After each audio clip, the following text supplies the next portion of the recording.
this is on my side, Nancy. How can you work in this mess?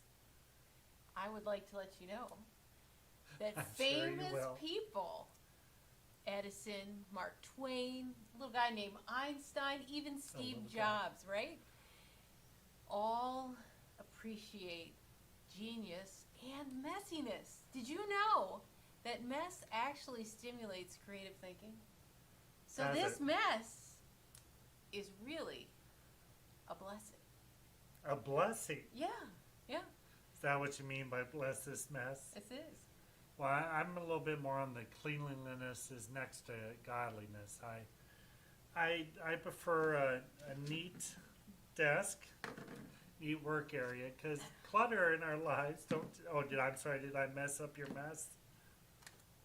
But the clutter in our lives takes up more than just space. I mean, it also takes up our time and energy. Genius aside, that I mean, the clutter sabotages our attention and focus. And even I have scripture to back me up, Nancy. If you remember from Jesus' own words from Matthew 6, do not store up yourself for treasures on earth where moss and vermin can destroy and where thieves can break in and steal. But store up for yourselves treasure in heaven where moss and vermin do not destroy and thieves cannot steal. For where your treasure, i.e., your mess is, your heart will be also. Well, that is a perfect introduction to our brand new series called A Perfect Mess. Where we are going to be looking at how do we declutter our messy lives in the Yeah. next couple weeks. And it's such a mess that we don't even know how many weeks it's going to be. I think we do. I And hope we do. But we look forward to sharing with you our messes, physical and spiritual, and how we declutter them, especially in this time full of anxiety and uncertainty. Yeah. And so it is about the messes in our lives, messes in our world, and what we do about them, and how practical ways, real ways, and how we can declutter our physical lives and spiritual lives. But since the physical our life, I mean, the things that we can see with our, I mean, just all of our senses, those things that are all around us that we experience. Well, let's start with the easy one with uh, decluttering our physical lives. And so let me ask you a question. As the cleanliness is next to godliness person, I mean, do you love everything in your house? Just everything in your house. And maybe even you've kind of grown outside of your house, a shed, a barn, whatever things, but things that you just can't keep in the house. But do you love everything that's in your house and that's out of it? Or do you have that feeling of that instead of owning those things in your life, that kind of they own you? That there's so many of them, you're always caring for them, always cleaning them, always organizing them, always trying to find places to store them. Usually, at least here in the U.S., we define success usually by what you have.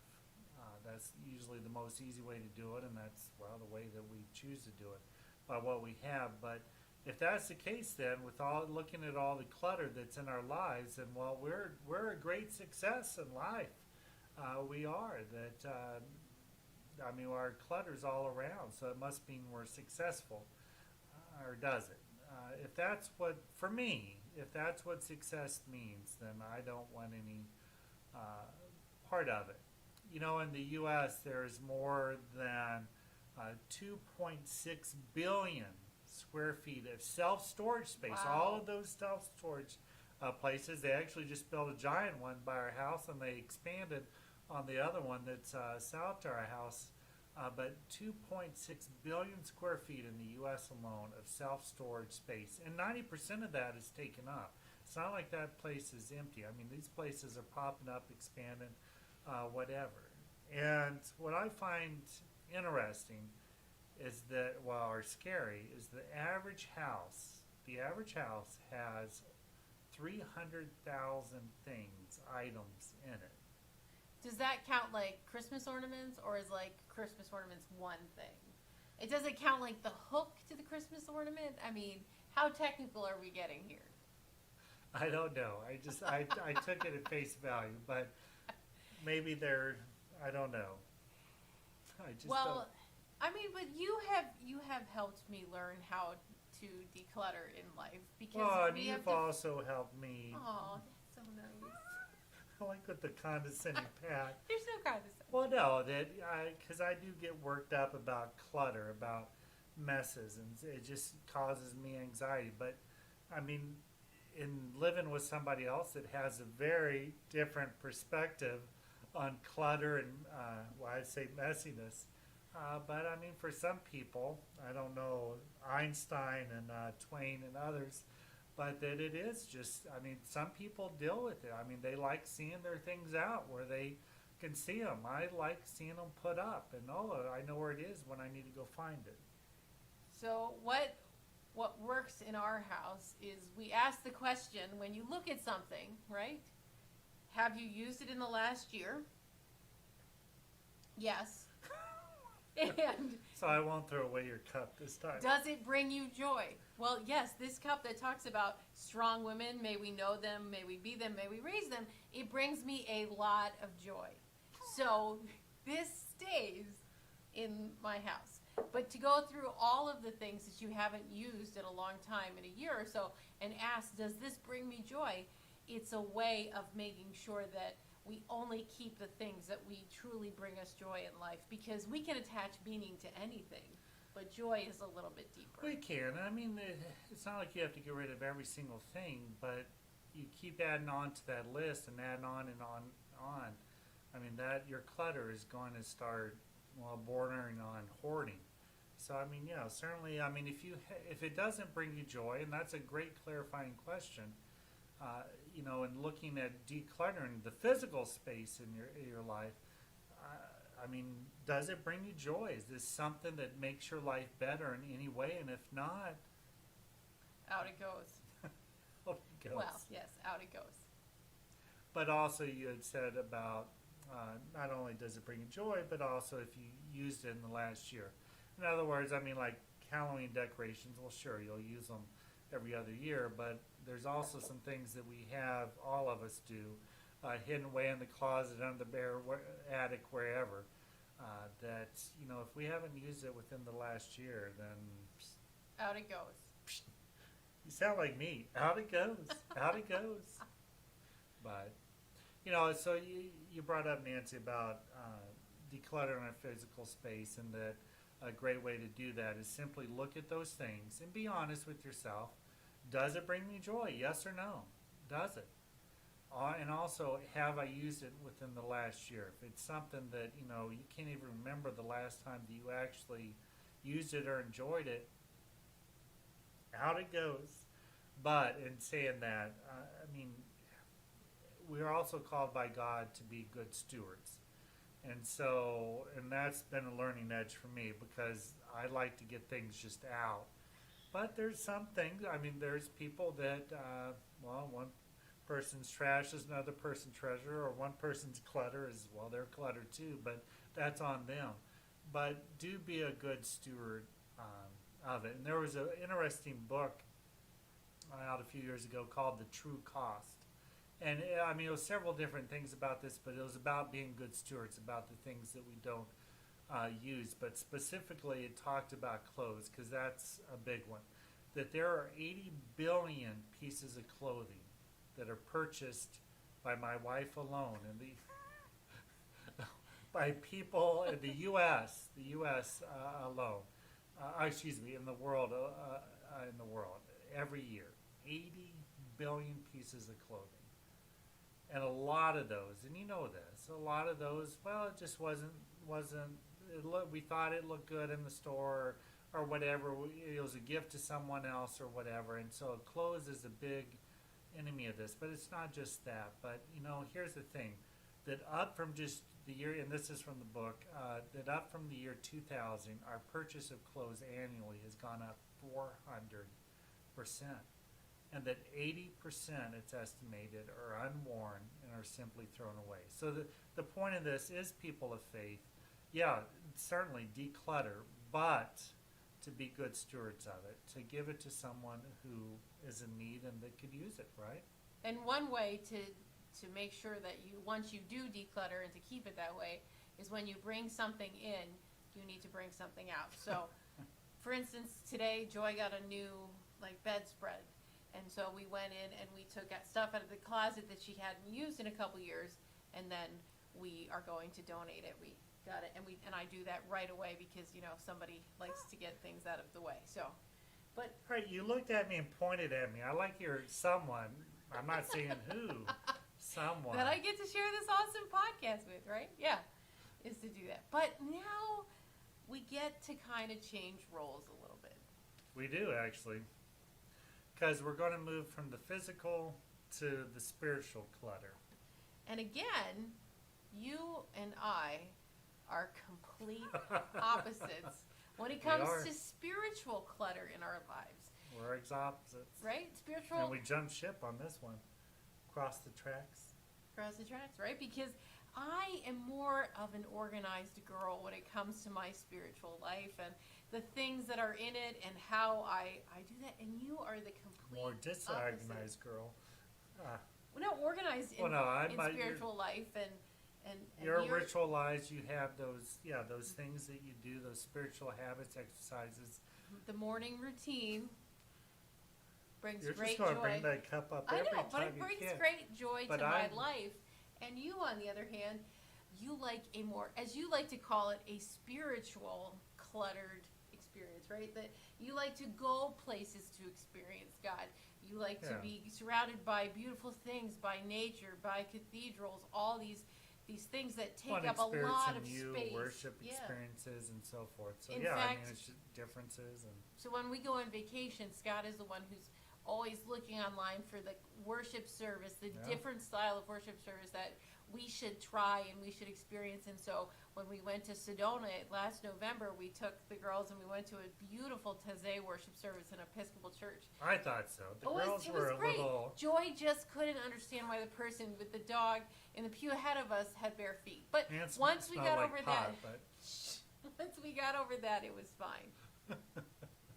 So yeah, you're right. I mean, just because in our, what we see our physical life doesn't mean we're going to be the exact same way over in spiritual life. And I mean, certainly Nancy and I are probably not the most usual suspects for this, but we do cross over. I mean, so we do jump ship. So I mean, it's not just because you're this way in your physical life, your organization at your house, whatever, that you're the same way spiritually. And that's an important point to know your self. And so maybe you had some good ideas with decluttering our physical life. What about decluttering our spiritual life, Nancy?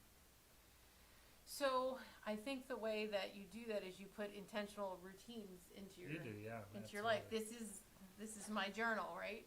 And in it, it has the things that I'm thankful for every day. It has coffee stains on it, right? Because when I get up, I spend time in devotion, and then I do this, and I move my body, and I drink coffee because that's spiritual. Did you know that? Drinking coffee Sure is a did. spiritual discipline, right? But these are the things that work for me. Maybe Right. you're more of a nighttime person, and you have a prayer life and things centered around that. But for me, having those, it grounds me and it focuses me so that I'm able to kind of clear through all of the clutter that is around me in life.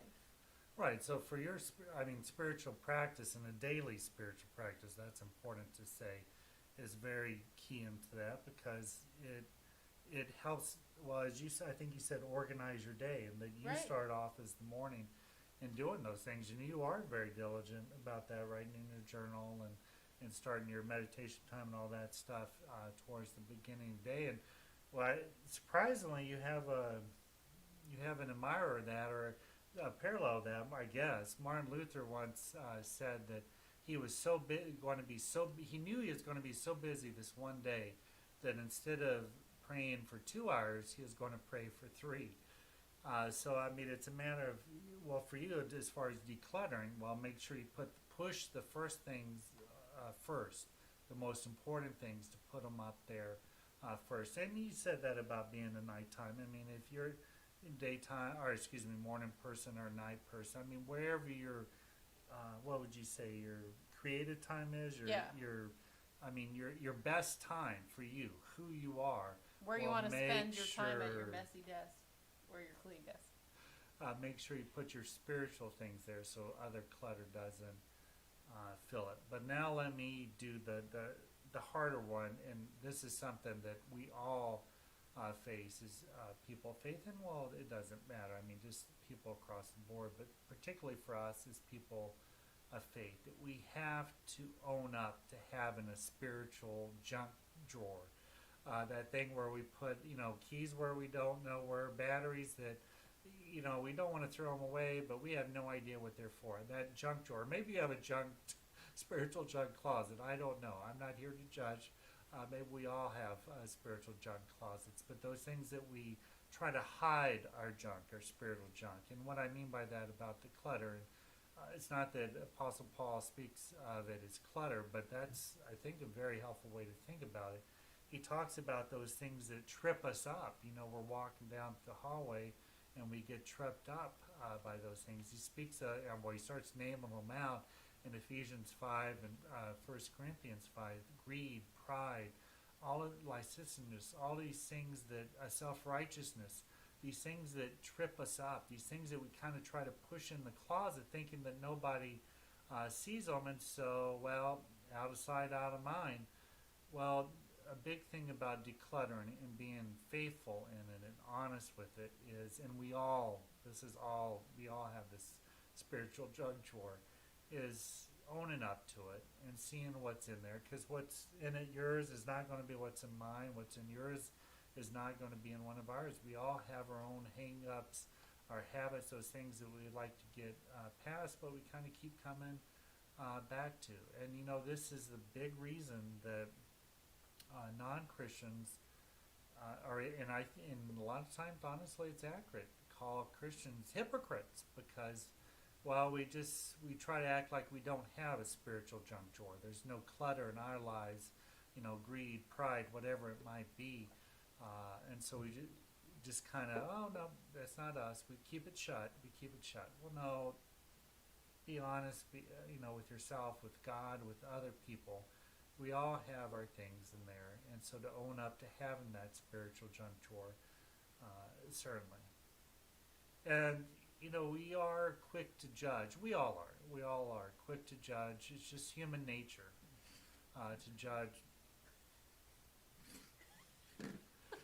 I'm just making a point. We are quick to judge other people's messes, and not so much our own, and ignoring our own. But there's a great saying, and I'm sure you've heard it, but it's something, it almost needs to be a mantra of every Christian. Except for the grace of God go I. And that's a very powerful statement, to realize that we are all have a spiritual junk drawer, and that we all have clutter in our lives, spiritual clutter in our lives, and except for God's grace go I. Or maybe that when you want something with maybe a newer edge to it, and I heard this, I know a mess when I see one because I am one, which is basically just restating, except for God's grace go I. And life is messy, and that's okay, and God knows it. He does. So as we think about this, I think it's really interesting. We'd love to know, are you both in the physical and the spiritual side? Are you more like Scott? Are you like super organized, Well, but I then wouldn't go that far. spiritually, you find the spiritual Chaotic, was in that it? the word? Yeah, chaotic. I'm fine with that. Are you more of the ritual girl, right? Are you on my side of things? Because here's the truth of the matter, is that we need each other in our spiritual lives Yeah. to challenge, to pull us into the cathedral, to pull us into the ritual of things, and learn and grow from each other. And so we hope that as you listen to this tonight, that you think about your own spiritual life, not just And how to declutter, right, yeah. but not just the things that you have to clean up, but the people that are also walking in the spiritual life with you. Because what Scott said is so important. Yes, we're going to mess up, right? We're going to put this on the wrong side of the table, and then God's going to show up. And it's all going to be okay. And then the remote will disappear. God made it disappear. But- But yeah, and I agree completely. I mean, I appreciate that about you because, I mean, of course we're going to think our way is the right way. That's why we do it. But when you marry into a different way, especially when you're as complicated as us, where you flip over, whether in the clutter of life, whether it's the physical or the spiritual, just to be reminded there's strengths and weaknesses for both sides, and both sides, are okay. If it was okay for Mark Twain, I guess it's okay for me or for you. I don't know. And God blesses our mess, no matter where they are, in the physical or the spiritual realm. Okay. All right. Have a great week. It was Yep. good to see you. Good to see you. See you next week. Bye.